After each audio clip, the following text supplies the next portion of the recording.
Otep à tous, bien-aimés frères et sœurs.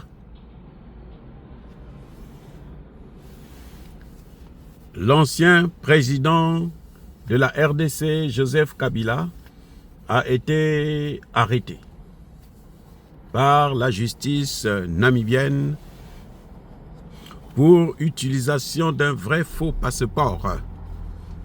Ah oui? Monsieur Kabila se rendait au Rwanda et il présente un passeport rwandais. Bon, c'est son vrai passeport en fait.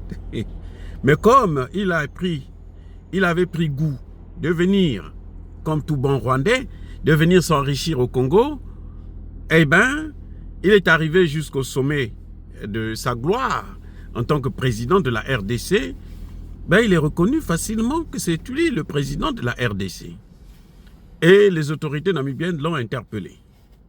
Monsieur se rendait au Rwanda pour une messe noire qui avait pour objectif de planifier encore une autre attaque pour mettre à mal, pour martyriser le peuple congolais qu'il a enrichi.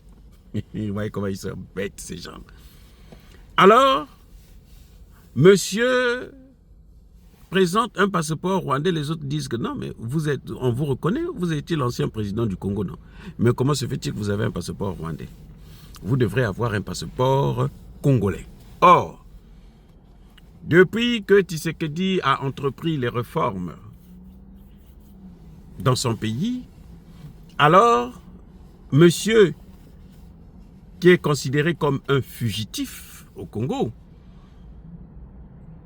ne peut plus renouveler son passeport qui a déjà expiré. Donc, il fait recours à son frère Kagame qui lui offre gratuitement un passeport rwandais. Mais c'était sans compter sur le fait qu'il avait été président d'un pays et que ce n'est que ce pays-là qui peut lui livrer un passeport sauf s'il se déclare réfugié politique. Eh oui, les gars. Or, s'il se déclare réfugié politique, il n'a plus le droit d'arriver au Congo et même dans les pays limitrophes du Congo. Ça devient compliqué. Donc, voilà comment M.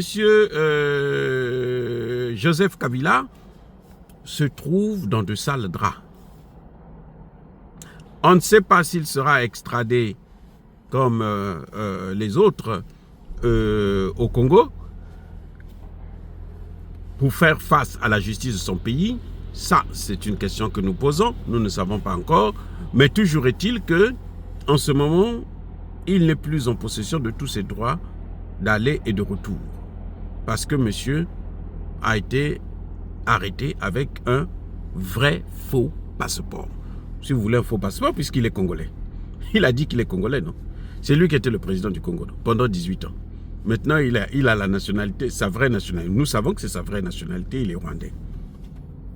Mais le fait qu'il était venu pour se faire congolais, eh bien, maintenant, nous, on le retient dans le monde, on le reconnaît comme étant le Congolais, Joseph Kabila. Et il ne peut plus avoir un passeport rwandais. Mais quand on vous disait qu'il était rwandais, tout le monde disait que non, il n'est pas rwandais, il est congolais. Voyez, voici la preuve. Et maintenant, il se fait arrêter pour sa vraie nationalité. C'est comme si demain, on arrête, comment vous l'appelez, Alassane Ouattara, au Sénégal, avec un passeport burkinabé. On va dire que, mais monsieur Alassane Ouattara, vous avez été le président de la Côte d'Ivoire, vous avez été premier ministre de la Côte d'Ivoire. Comment se fait-il que vous vous déplacez avec un passeport burkinabé? Vous avez un problème. Et donc là, à ce moment, il doit se justifier devant la justice.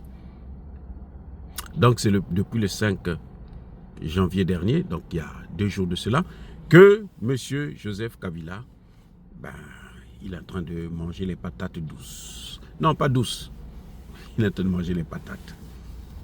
Azo Liambala.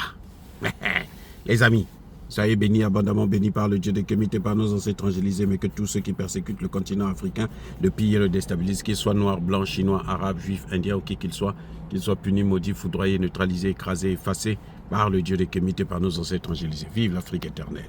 J'ai dit et j'assume.